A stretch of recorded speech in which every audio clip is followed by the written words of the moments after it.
जय हिंद दोस्तों, स्वागत है आपका कहानियों के फूल पर। आज हम आपके लिए लेकर आए हैं हिंदी साहित्य की अमर कहानियों में से एक और महान साहित्यकार रवींद्रनाथ टैगोर जी की प्रसिद्ध रचना पत्नी का पत्र। आइए सुनते हैं यह मार्मिक और हृदयस्पर्शी कहानी। श्री चरण कमलेशु। आज हमारे विवाह को 15 वर्ष हो गए, लेकिन अभी तक मैंने कभी तुमको चिट्ठी न लिखी। सदा तुम्हारे पास ही बनी रही, न जाने कितनी बातें कहती सुनती रही, पर चिट्ठी लिखने लायक दूरी कभी नहीं मिली। आज मैं श्री क्षेत्र में तीर्थ करने आई हूँ, तुम अपने ऑफिस के काम में लगे हुए हो। कलकत्ता के साथ तुम्हारा वही संबंध है जो घोंघे के साथ शंख का होता है। वो तुम्हारे तन मन से चिपक गया है, इसलिए तुमने ऑफिस में छुट्टी की दरख्वास्त नहीं दी। विधाता की यही इच्छा थी, उन्होंने मेरी छुट्टी की दरख्वास्त मंजूर कर ली। तुम्हारे घर की मझली बहू हूँ, पर आज 15 वर्ष बाद इस समुद्र के किनारे खड़े होकर मैं जान पाई हूँ कि अपने जगत और जगदीश्वर के साथ मेरा एक संबंध और भी है।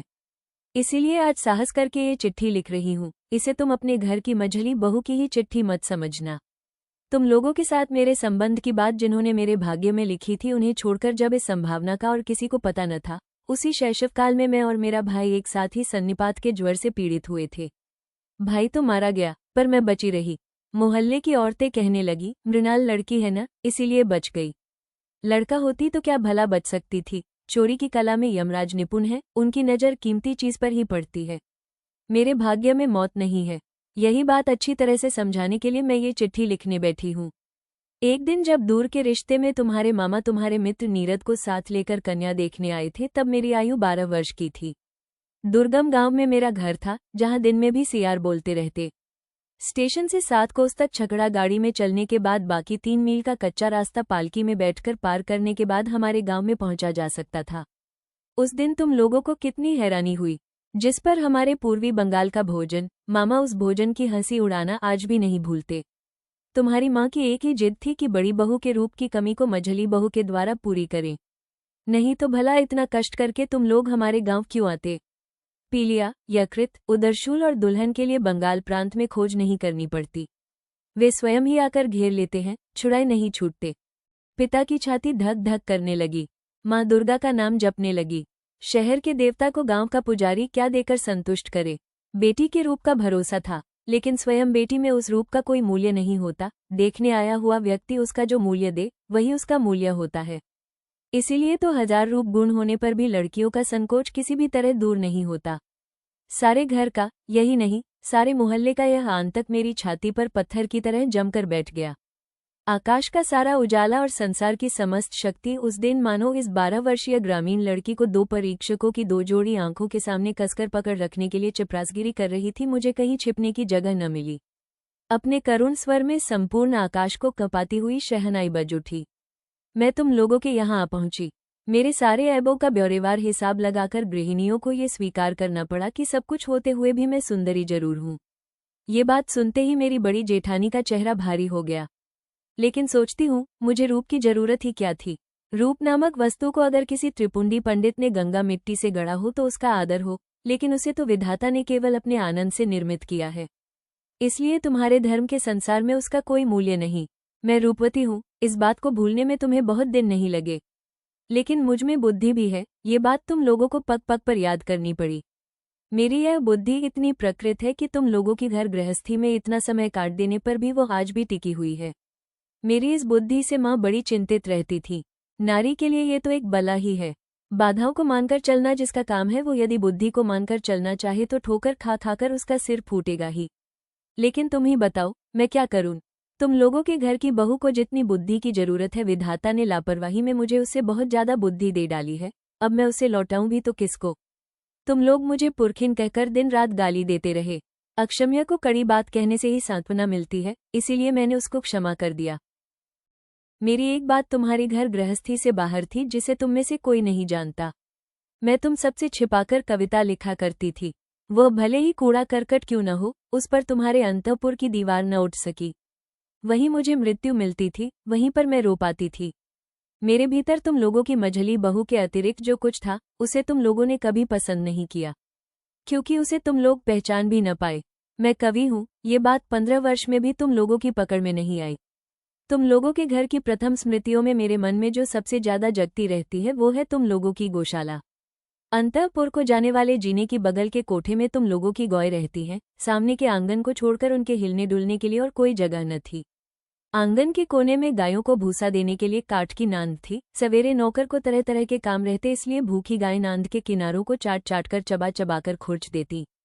मेरा मन रोने लगता। मैं गवई गांव की बेटी जिस दिन पहली बार तुम्हारे घर में आई, उस दिन उस बड़े शहर के बीच मुझे वे 2 गायें और 3 बछड़े चिर परिचित आत्मीय जैसे जान पड़े। जितने दिन मैं रही, बहू रही, खुद न खाकर छिपा छिपाकर मैं उन्हें खिलाती रही। जब बड़ी हुई तब गौओं के प्रति मेरी प्रत्यक्ष ममता देखकर मेरे साथ हंसी मजाक का संबंध रखने वाले लोग मेरे गोत्र के बारे में संदेह प्रकट करते रहे। मेरी बेटी जन्मते ही मर गई। जाते समय उसने साथ चलने के लिए मुझे भी पुकारा था। अगर वो बची रहती तो मेरे जीवन में जो कुछ महान है, जो कुछ सत्य है, वो सब मुझे ला देती। तब मैं मझली बहू से एकदम माँ बन जाती। गृहस्थी में बंधी रहने पर भी माँ विश्व भर की माँ होती है, पर मुझे माँ होने की वेदना ही मिली, मातृत्व की मुक्ति प्राप्त नहीं हुई। मुझे याद है, अंग्रेज डॉक्टर को हमारे घर का भीतरी भाग देखकर बड़ा आश्चर्य हुआ था और जच्चा घर देखकर नाराज होकर उसने डांट फटकार भी लगाई थी। सदर में तो तुम लोगों का छोटा सा बाग है, कमरे में भी साज श्रृंगार की कोई कमी नहीं, पर भीतर का भाग मानो पश्मीने के काम की उल्टी परत हो। वहां न कोई लज्जा है, न सौंदर्य, न श्रृंगार। उजाला वहां टिमटिमाता रहता है। हवा चोर की भांति प्रवेश करती है। आंगन का कूड़ा करकट हटने का नाम नहीं लेता। फर्श और दीवार पर कालिमा अक्षय बनकर विराजती है। लेकिन डॉक्टर ने एक भूल की थी। उसने सोचा था कि शायद इससे हमको रात दिन दुख होता होगा। बात बिल्कुल उल्टी है। अनादर नाम की चीज राख की तरह होती है। वो शायद भीतर ही भीतर आग को बनाए रहती है, लेकिन ऊपर से उसके ताप को प्रकट नहीं होने देती। जब आत्मसम्मान घट जाता है तब अनादर में अन्याय भी नहीं दिखाई देता, इसीलिए उसकी पीड़ा नहीं होती। यही कारण है कि नारी दुख का अनुभव करने में ही लज्जा पाती है। इसीलिए मैं कहती हूँ, अगर तुम लोगों की व्यवस्था यही है कि नारी को दुख पाना ही होगा, तो फिर जहाँ तक संभव हो उसे अनादर में रखना ही ठीक है। आदर से दुख की व्यथा और बढ़ जाती है। तुम मुझे चाहे जैसे रखते रहे, मुझे दुख है ये बात कभी मेरे ख्याल में भी न आई। जच्चा घर में जब सिर पर मौत मंडराने लगी थी, तब भी मुझे कोई डर नहीं लगा। हमारा जीवन ही क्या है कि मौत से डरना पड़े। जिनके प्राणों को आदर और यत्न से कसकर बांध लिया गया हो, मरने में उन्हीं को कष्ट होता है। उस दिन अगर यमराज मुझे घसीटने लगते तो मैं उसी तरह उखड़ आती जिस तरह पोली जमीन से घास बड़ी आसानी से जड़ समेत खींच आती है। बंगाल की बेटी तो बात बात में मरना चाहती है, लेकिन इस तरह मरने में कौन सी बहादुरी है। हम लोगों के लिए मरना इतना आसान है कि मरते लज्जा आती है। मेरी बेटी संध्या तारा की तरह क्षण भर के लिए उदित होकर अस्त हो गई। मैं फिर से अपने दैनिक कामों में और गाय बछड़ों में लग गई। इसी तरह मेरा जीवन आखिर तक जैसे तैसे कट जाता। आज तुम्हें ये चिट्ठी लिखने की जरूरत न पड़ती, लेकिन कभी कभी हवा एक मामूली सा बीज उड़ाकर ले जाती है और पक्के दालान में पीपल का अंकुर फूट उठता है, और होते होते उसी से लकड़ी पत्थर की छाती विदीर्ण होने लग जाती है। मेरी गृहस्थी की पक्की व्यवस्था में भी जीवन का एक छोटा सा कण न जाने कहाँ से उड़कर आ पड़ा। तभी से दरार शुरू हो गई। जब विधवा माँ की मृत्यु के बाद मेरी बड़ी जेठानी की बहन बिंदु ने अपने चचेरे भइयों के अत्याचार के मारे एक दिन हमारे घर में अपनी दीदी के पास आश्रय लिया था, तब तुम लोगों ने सोचा था ये कहाँ की बला आ गई। आग लगे मेरे स्वभाव को, करती भी क्या। देखा, तुम लोग सब मन ही मन खींच उठे हो। इसीलिए उस निराश्रिता लड़की को घेरकर मेरा संपूर्ण मन एकाएक जैसे कमर बांधकर खड़ा हो गया हो। पराए घर में पराए लोगों की अनिच्छा होते हुए भी आश्रय लेना कितना बड़ा अपमान है। यह अपमान भी जिसे विवश होकर स्वीकार करना पड़ा हो, उसे क्या धक्का देकर एक कोने में डाल दिया जाता है। बाद में मैंने अपनी बड़ी जेठानी की दशा देखी। उन्होंने अपनी गहरी संवेदना के कारण ही बहन को अपने पास बुलाया था, लेकिन जब उन्होंने देखा कि इसमें पति की इच्छा नहीं है, तो उन्होंने ऐसा भाव दिखाना शुरू किया मानो उन पर कोई बड़ी बला आ पड़ी हो, मानो अगर वो किसी तरह दूर हो सके तो जान बचे। उन्हें इतना साहस न हुआ कि वे अपनी अनाथ बहन के प्रति खुले मन से स्नेह प्रकट कर सके। वे पतिव्रता थी। उनका ये संकट देखकर मेरा मन और भी दुखी हो उठा।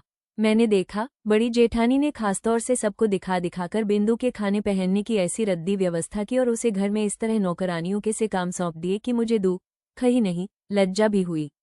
मैं सबके सामने इस बात को प्रमाणित करने में लगी रहती थी कि हमारी गृहस्थी को बिंदु बहुत सस्ते दामों में मिल गई है।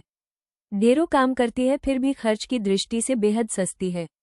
मेरी बड़ी जेठानी के पितृवंश में कुल के अलावा और कोई बड़ी चीज न थी, न रूप था, न धन। किस तरह मेरे ससुर के पैरों पड़ने पर तुम लोगों के घर में उनका ब्याह हुआ था, ये बात तुम अच्छी तरह जानते हो। वे सदा यही सोचती रहीं कि उनका विवाह तुम्हारे वंश के प्रति बड़ा भारी अपराध था। इसीलिए वे सब बातों में अपने आप को भरसक दूर रखकर, अपने को छोटा मानकर तुम्हारे घर में बहुत ही थोड़ी जगह में सिमट कर रहती थी। लेकिन उनके इस प्रशंसनीय उदाहरण से हम लोगों को बड़ी कठिनाई होती रही। मैं अपने आप को हर तरफ से इतना बेहद छोटा नहीं बना पाती। मैं जिस बात को अच्छा समझती हूँ उसे किसी और की खातिर बुरा समझने को मैं उचित नहीं मानती। इस बात के तुम्हें भी बहुत से प्रमाण मिल चुके हैं।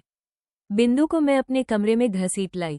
जीजी कहने लगी, मझली बहू गरीब घर की बेटी का दिमाग खराब कर डालेगी। वे सबसे मेरी इस ढंग से शिकायत करती फिरती थी मानो मैंने कोई भारी आफत ढा दी हो। लेकिन मैं अच्छी तरह जानती हूँ, वे मन ही मन सोचती थी कि जान बची।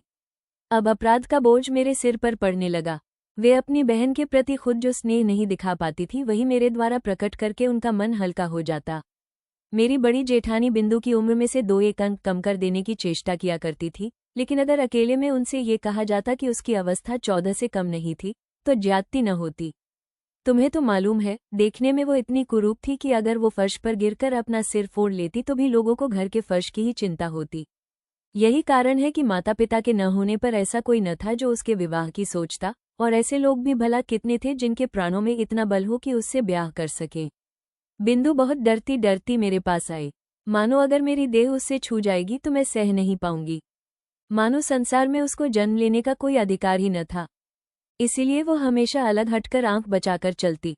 उसके पिता के यहाँ उसके चचेरे भाई उसके लिए ऐसा एक भी कोना नहीं छोड़ना चाहते थे जिसमें वो फालतू चीज की तरह पड़ी रह सके। फालतू कूड़े को घर के आसपास अनायास ही स्थान मिल जाता है क्योंकि मनुष्य उसको भूल जाता है, लेकिन अनावश्यक लड़की एक तो अनावश्यक होती है, दूसरे उसको भूलना भी कठिन होता है। इसलिए उसके लिए घूरे पर भी जगह नहीं होती। फिर भी यह कैसे कहा जा सकता है कि उसके चचेरे भाई ही संसार में परमावश्यक पदार्थ थे। जो हो, वे लोग थे खूब। यही कारण है कि जब मैं बिंदु को अपने कमरे में बुला लाई तो उसकी छाती धक धक करने लग गई। उसका डर देखकर मुझे बड़ा दुख हुआ। मेरे कमरे में उसके लिए थोड़ी सी जगह है, ये बात मैंने बड़े प्यार से उसे समझाई। लेकिन मेरा कमरा एक मेरा ही कमरा तो था नहीं, इसलिए मेरा काम आसान नहीं हुआ। मेरे पास 2-4 दिन रहने पर ही उसके शरीर में न जाने लाल लाल क्या निकल आया। शायद अमहौरी रही होगी या ऐसा ही कुछ होगा, तुमने कहा शीतला। क्यों न हो, वो बिंदु थी न। तुम्हारे मोहल्ले के एक अनाड़ी डॉक्टर ने आकर बताया, 2-1 दिन और देखे बिना ठीक से कुछ नहीं कहा जा सकता। लेकिन 2-1 दिन तक धीरज किसको होता। बिंदु तो अपनी बीमारी की लज्जा से ही मरी जा रही थी। मैंने कहा, शीतला है तो हो, मैं उसे अपने जच्चा घर में लिवा ले जाऊंगी और किसी को कुछ करने की जरूरत नहीं। इस बात पर जब तुम सब लोग मेरे ऊपर भड़ककर क्रोध की मूर्ति बन गए। यही नहीं, जब बिंदु की जीजी भी बड़ी परेशानी दिखाती हुई उस अभागी लड़की को अस्पताल भेजने का प्रस्ताव करने लगी, तभी उसके शरीर के वे सारे लाल लाल दाग एकदम विलीन हो गए। मैंने देखा कि इस बात से तुम लोग और भी व्यग्र हो उठे। कहने लगे, अब तो वाकई शीतला बैठ गई है। क्यों न हो, वो बिंदु थी न। अनादर के पालन पोषण में एक बड़ा गुण है, शरीर को वो एकदम अजर अमर कर देता है। बीमारी आने का नाम नहीं लेती, मरने के सारे आम रास्ते बिल्कुल बंद हो जाते हैं। इसीलिए रोग उसके साथ मजाक करके चला गया, हुआ कुछ नहीं। लेकिन ये बात अच्छी तरह स्पष्ट हो गई कि संसार में ज्यादा साधनहीन व्यक्ति को आश्रय देना ही सबसे कठिन है। आश्रय की आवश्यकता उसको जितनी अधिक होती है, आश्रय की बाधाएं भी उसके लिए उतनी ही विषम होती हैं। बिंदु के मन से जब मेरा डर जाता रहा तब उसको एक और कुग्रह ने पकड़ लिया। वो मुझे इतना प्यार करने लगी कि मुझे डर होने लगा। स्नेह की ऐसी मूर्ति तो संसार में पहले कभी देखी ही न थी। पुस्तकों में पढ़ा अवश्य था, पर वो भी स्त्री पुरुष के बीच ही। बहुत दिनों से ऐसी कोई घटना नहीं हुई थी कि मुझे अपने रूप की बात याद आती। अब इतने दिनों बाद ये कुरूप लड़की मेरे उसी रूप के पीछे पड़ गई। रात दिन मेरा मुंह देखते रहने पर भी उसकी आंखों की प्यास नहीं बुझती थी। कहती, जीजी तुम्हारा यह मुंह मेरे अलावा और कोई नहीं देख पाता। जिस दिन मैं स्वयं ही अपने केश बांध लेती उस दिन वो बहुत रूठ जाती। अपने हाथों से मेरे केश भार को हिलाने डुलाने में उसे बड़ा आनंद आता। कभी कहीं दावत में जाने के अतिरिक्त और कभी तो मुझे साज श्रृंगार की आवश्यकता पड़ती ही न थी, लेकिन बिंदु मुझे तंग कर करके थोड़ा बहुत सजाती रहती। वो लड़की मुझे लेकर बिल्कुल पागल हो गई थी। तुम्हारे घर के भीतरी हिस्से में कहीं रत्ती भर भी मिट्टी न थी। उत्तर की ओर की दीवार में नाली के किनारे न जाने कैसे एक गाब का पौधा निकला। जिस दिन देखती कि उस गाब के पौधे में नई लाल लाल कोम्पलें निकल आई हैं, उसी दिन जान पड़ता कि धरती पर वसंत आ गया है और जिस दिन मेरी घर गृहस्थी में जुटी हुई इस अनादृत लड़की के मन का और छोर किसी तरह रंग उठा, उस दिन मैंने जाना कि हृदय के जगत में भी वसंत की हवा बहती है। वो किसी स्वर्ग से आती है, गली के मोड़ से नहीं। बिंदु के स्नेह के सहवेग ने मुझे अधीर कर डाला था। मैं मानती हूँ कि मुझे कभी कभी उस पर क्रोध आ जाता, लेकिन उस स्नेह में मैंने अपना एक ऐसा रूप देखा जो जीवन में मैं पहले कभी नहीं देख पाई थी। वही मेरा मुख्य स्वरूप है। इधर मैं बिंदु जैसी लड़की को जो इतना लाड़ प्यार करती थी, यह बात तुम लोगों को बड़ी ज्यादती लगी। इसे लेकर बराबर खटपट होने लगी। जिस दिन मेरे कमरे से बाजूबंद चोरी हुआ, उस दिन इस बात का आभास देते हुए तुम लोगों को तनिक भी लज्जा न आई कि इस चोरी में किसी न किसी रूप में बिंदु का हाथ है। जब स्वदेशी आंदोलनों में लोगों के घर की तलाशियां होने लगी, तब तुम लोग अनायास ही यह संदेह कर बैठे कि बिंदु पुलिस द्वारा रखी गई स्त्री गुप्तचर है। इसका और तो कोई प्रमाण न था, प्रमाण बस इतना ही था कि वो बिंदु थी। तुम लोगों के घर की दासियां उनका कोई भी काम करने से इनकार कर देती थी। उनमें से किसी से अपने काम के लिए कहने में वो लड़की भी संकोच के मारे जड़वत हो जाती थी। इन्हीं सब कारणों से उसके लिए मेरा खर्च बढ़ गया। मैंने खास तौर से अलग से एक दासी रख ली। ये बात तुम लोगों को अच्छी नहीं लगी। बिंदु को पहनने के लिए मैं जो कपड़े देती थी, उन्हें देखकर तुम इतने क्रुद्ध हुए कि तुमने मेरे हाथ खर्च के रुपये ही बंद कर दिए। दूसरे ही दिन से मैंने ₹1.25 जोड़े की मोटी कोरी मिल की धोती पहनना शुरू कर दिया। और जब मोती की माँ मेरी जूठी थाली उठाने के लिए आई तो मैंने उसको मना कर दिया। मैंने खुद जूठा भात बछड़े को खिलाने के बाद आंगन के नल पर जाकर बर्तन मल लिए। एक दिन एकाएक इस दृश्य को देखकर तुम प्रसन्न न हो सके।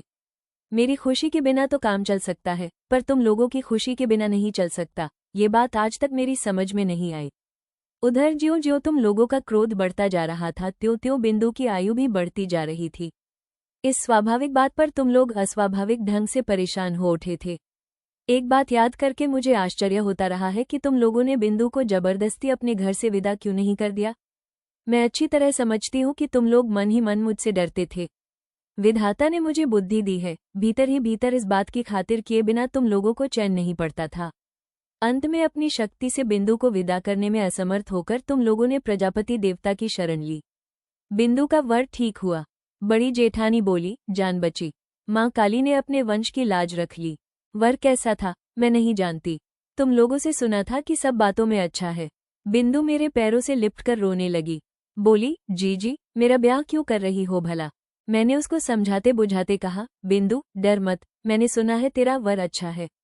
बिंदु बोली, अगर वर अच्छा है तो मुझमें भला ऐसा क्या है जो उसे पसंद आ सके। लेकिन वर पक्ष वालों ने तो बिंदु को देखने के लिए आने का नाम भी न लिया। बड़ी जीजी इससे बड़ी निश्चिंत हो गई, लेकिन बिंदु रात दिन रोती रहती, चुप होने का नाम ही न लेती। उसको क्या कष्ट है यह मैं जानती थी। बिंदु के लिए मैंने घर में बहुत बार झगड़ा किया था, लेकिन उसका ब्याह रुक जाए यह बात कहने का साहस नहीं होता था। कहती भी किस बल पर। मैं अगर मर जाती तो उसकी क्या दशा होती। एक तो लड़की जिस पर काली, जिसके यहाँ जा रही है, वहाँ उसकी क्या दशा होगी। इस बातों की चिंता न करना ही अच्छा था। सोचती तो प्राण कांप उठते। बिंदु ने कहा, जी ब्याह के अभी 5 दिन और हैं। इस बीच क्या मुझे मौत नहीं आएगी। मैंने उसको खूब धमकाया, लेकिन अंतर्यामी जानते हैं कि अगर किसी स्वाभाविक ढंग से बिंदु की मृत्यु हो जाती तो मुझे चैन मिलता। ब्याह के एक दिन पहले बिंदु ने अपनी जीजी के पास जाकर कहा, जीजी मैं तुम लोगों की गौशाला में पड़ी रहूंगी, जो कहोगी वही करूंगी। मैं तुम्हारे पैरों पड़ती हूँ, मुझे इस तरह मत धकेलो। कुछ दिनों से जीजी की आंखों से चोरी चोरी आंसू झर रहे थे। उस दिन भी झरने लगे, लेकिन सिर्फ हृदय ही तो नहीं होता, शास्त्र भी तो है। उन्होंने कहा, बिंदु जानती नहीं, स्त्री की गति मुक्ति सब कुछ पति ही है। भाग्य में अगर दुख लिखा है तो उसे कोई नहीं मिटा सकता। असली बात तो ये थी कि कहीं कोई रास्ता ही न था। बिंदु को ब्याह तो करना ही पड़ेगा, फिर जो हो सो हो। मैं चाहती थी कि विवाह हमारे ही घर से हो, लेकिन तुम लोग कह बैठे वर के ही घर में हो, उनके कुल की यही रीति है। मैं समझ गई, बिंदु के ब्याह में अगर तुम लोगों को खर्च करना पड़ा तो तुम्हारे ग्रह देवता उसे किसी भी भांति नहीं सह सकेंगे, इसीलिए चुप रह जाना पड़ा। लेकिन एक बात तुम में से कोई नहीं जानता। जीजी को बताना चाहती थी, पर फिर बताई नहीं तो वे डर से मर जाती। मैंने अपने थोड़े बहुत गहने लेकर चुपचाप बिंदु का श्रृंगार कर दिया था। सोचा था जीजी की नज़र में तो जरूर ही पड़ जाएगा, लेकिन उन्होंने जैसे देखकर भी नहीं देखा। दुहाई है धर्म की, इसके लिए तुम उन्हें क्षमा कर देना। जाते समय बिंदु मुझसे लिपटकर बोली, जीजी तो क्या तुम लोगों ने मुझे एकदम त्याग दिया। मैंने कहा, नहीं बिंदु, तुम चाहे जैसी हालत में रहो, प्राण रहते मैं तुम्हें नहीं त्याग सकती। 3 दिन बीते, तुम्हारे ताल्लुके के आसामियों ने तुम्हें खाने के लिए जो भेड़ा दिया था उसे मैंने तुम्हारी जठराग्नि से बचाकर नीचे वाली कोयले की कोठरी के एक कोने में बांध दिया था। सवेरे उठते ही मैं खुद जाकर उसको दाना खिला आती। एक दिन तुम्हारे नौकरों पर भरोसा करके देखा, उसे खिलाने की बजाय उनका झुकाव उसी को खा जाने की ओर अधिक था। उस दिन सवेरे कोठरी में गई तो देखा बिंदु एक कोने में गुड़मुड़ होकर बैठी हुई है। मुझे देखते ही वो मेरे पैर पकड़कर चुपचाप रोने लगी। बिंदु का पति पागल था। सच कह रही है बिंदु? तुम्हारे सामने क्या मैं इतना बड़ा झूठ बोल सकती हूँ दीदी? वह पागल है। इस विवाह में ससुर की सम्मति नहीं थी, लेकिन वे मेरी सास से यमराज की तरह डरते थे। ब्याह के पहले ही काशी चल दिए थे। सास ने जिद करके अपने लड़के का ब्याह कर लिया। मैं वहीं कोयले के ढेर पर बैठ गई। स्त्री पर स्त्री को दया नहीं आती।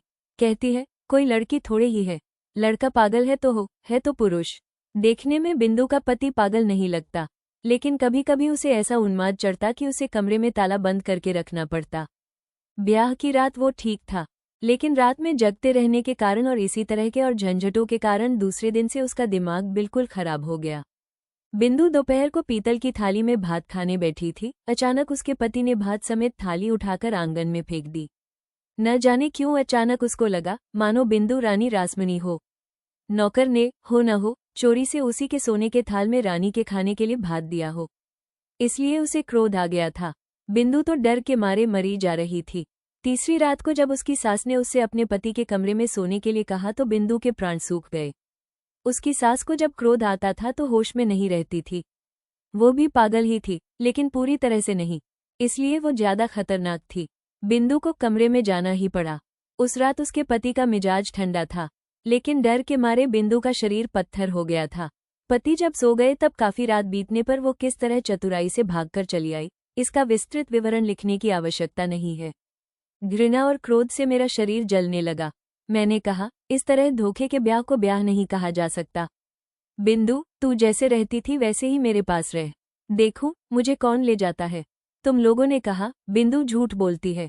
मैंने कहा वो कभी झूठ नहीं बोलती। तुम लोगों ने कहा तुम्हें कैसे मालूम? मैंने कहा मैं अच्छी तरह जानती हूँ। तुम लोगों ने डर दिखाया, अगर बिंदु के ससुराल वालों ने पुलिस केस कर दिया तो आफत में पड़ जाएंगे। मैंने कहा क्या अदालत यह बात न सुनेगी कि उसका ब्याह धोखे से पागल वर के साथ कर दिया गया है? तुमने कहा तो क्या इसके लिए अदालत जाएंगे?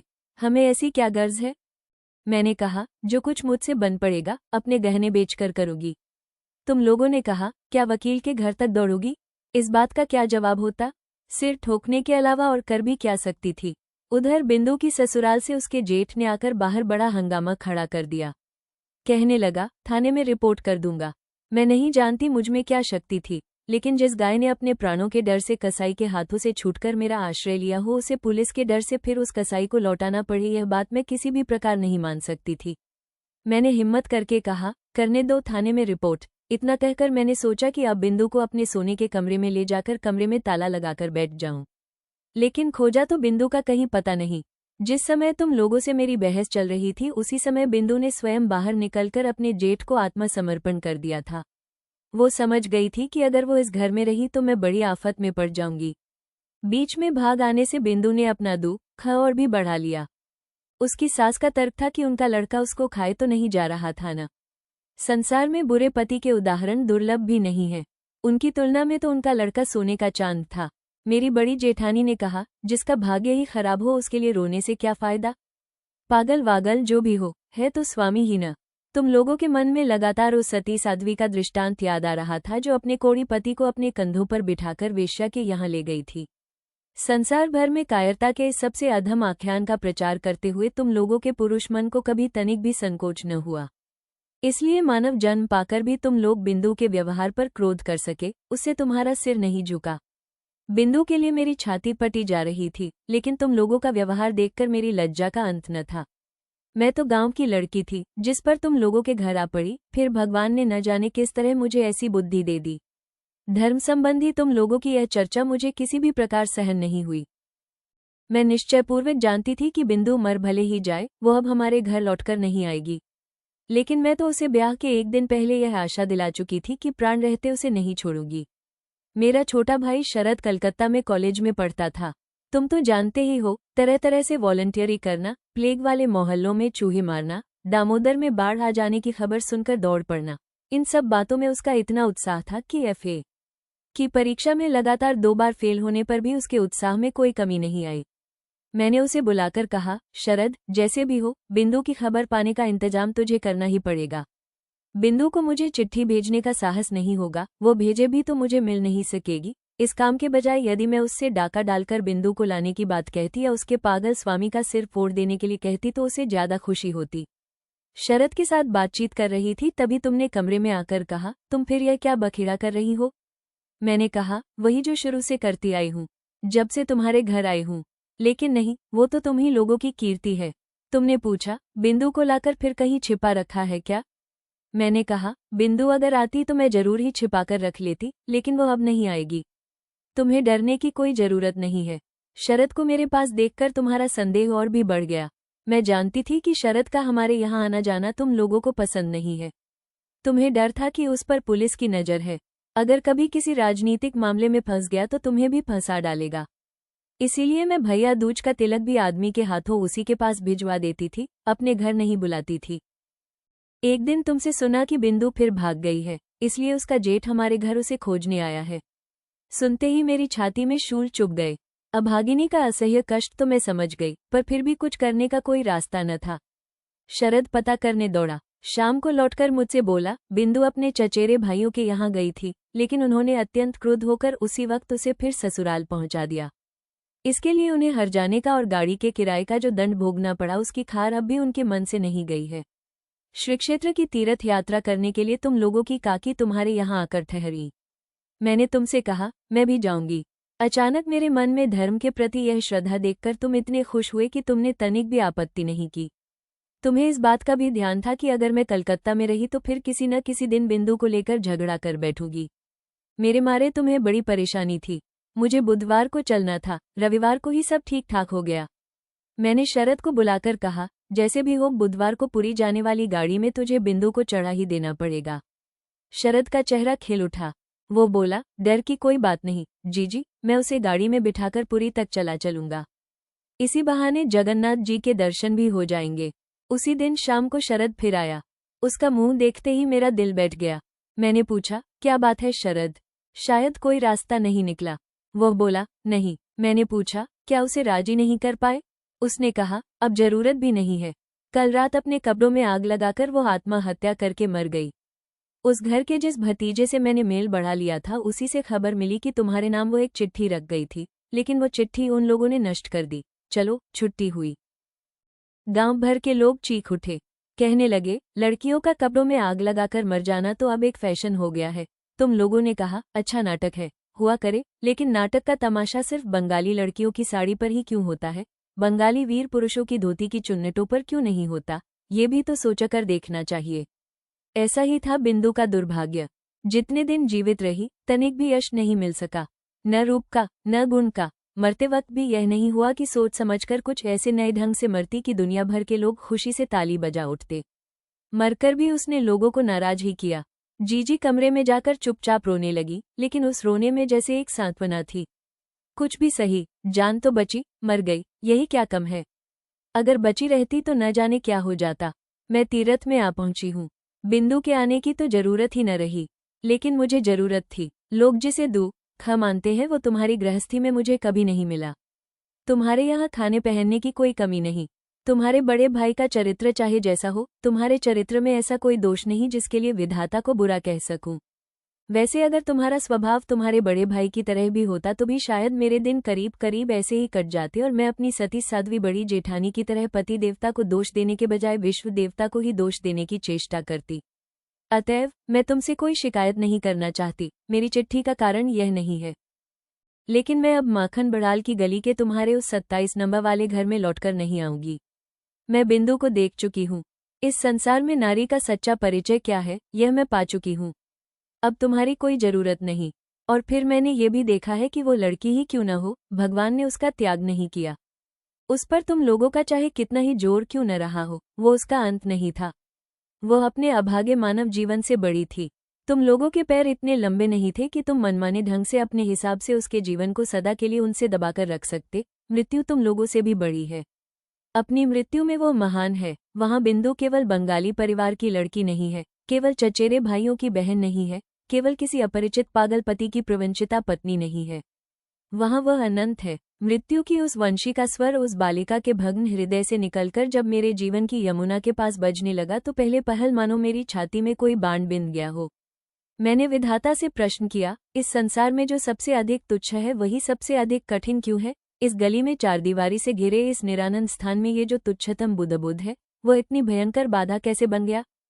तुम्हारा संसार अपनी शठ नीतियों से क्षुधा पात्र को संभाले कितना ही क्यों न पुकारे, मैं उस अंतःपुर की जरा सी चौखट को क्षण भर के लिए भी पार क्यों न कर सकी? ऐसे संसार में ऐसा जीवन लेकर मुझे इस अत्यंत तुच्छ काठ पत्थर की आड़ में ही तिल तिल कर क्यों मरना होगा? कितनी तुच्छ है यह मेरी प्रतिदिन की जीवन यात्रा। इसके बंधे नियम, बंधे अभ्यास, बंधी हुई बोली, बंधी हुई मार सब कितनी तुच्छ है। फिर भी क्या अंत में दीनता के उस नागपाश बंधन की ही जीत होगी और तुम्हारे अपने इस आनंद लोक की, इस सृष्टि की हार? लेकिन मृत्यु की वंशी बजने लगी। कहाँ गई राजमिस्त्रियों की बनाई हुई वो दीवार? कहाँ गया तुम्हारे घोर नियमों से बंधा वो कांटों का घेरा? कौन सा है वो दुख, कौन सा है वो अपमान जो मनुष्य को बंदी बनाकर रख सकता है? ये लो, मृत्यु के हाथ में जीवन की जय पताका उड़ रही है। अरे मझली बहू, तुझे डरने की अब कोई जरूरत नहीं। मझली बहू के इस तेरे खोल को छिन होते एक निमेष भी न लगा। तुम्हारी गली का मुझे कोई डर नहीं। आज मेरे सामने नीला समुद्र है, मेरे सिर पर आषाढ़ के बादल। तुम लोगों की रीति नीति के अंधेरे ने मुझे अब तक ढक रखा था। बिंदु ने आकर क्षण भर के लिए उस आवरण के छेद में से मुझे देख लिया। वही लड़की अपनी मृत्यु द्वारा सिर से पैर तक मेरा वो आवरण उघाड़ गई है। आज बाहर आकर देखती हूँ, अपना गौरव रखने के लिए कहीं जगह ही नहीं है। मेरा यह अनादृत रूप जिनकी आंखों को भाया है वे सुंदर आज संपूर्ण आकाश से मुझे निहार रहे हैं। अब मझली बहू की खैर नहीं। तुम सोच रहे होगे मैं मरने जा रही हूँ। डरने की कोई बात नहीं। तुम लोगों के साथ मैं ऐसा पुराना मजाक नहीं करूंगी। मीराबाई भी तो मेरी ही तरह नारी थी। उनकी जंजीरें भी तो कम भारी नहीं थी। बचने के लिए उनको तो मरना नहीं पड़ा। मीराबाई ने अपने गीत में कहा था, बाप छोड़े, माँ छोड़े, जहाँ कहीं जो भी है सब छोड़ दे, लेकिन मीरा की लगन वहीं रहेगी। प्रभु, अब जो होना है सो हो, ये लगन ही तो जीवन है। मैं अभी जीवित रहूंगी। मैं बच गई। तुम लोगों के चरणों के आश्रय से छूटी हुई मृणाल। तो दोस्तों, ये थी आज की कहानी, पत्नी का पत्र, जो कि समाज में स्त्रियों की स्थिति को लेकर बहुत बड़ा प्रश्न चिन्ह उठाती है। आशा है कि आपको ये कहानी पसंद आई होगी। अपने विचार और सुझाव हमें कमेंट करके जरूर बताएं। कहानियों का सफर यहीं खत्म नहीं होता। मिलते हैं अगली कहानी में। तब तक के लिए सुनते रहिए कहानियों के फूल, क्योंकि हर कहानी एक नया अनुभव है। धन्यवाद।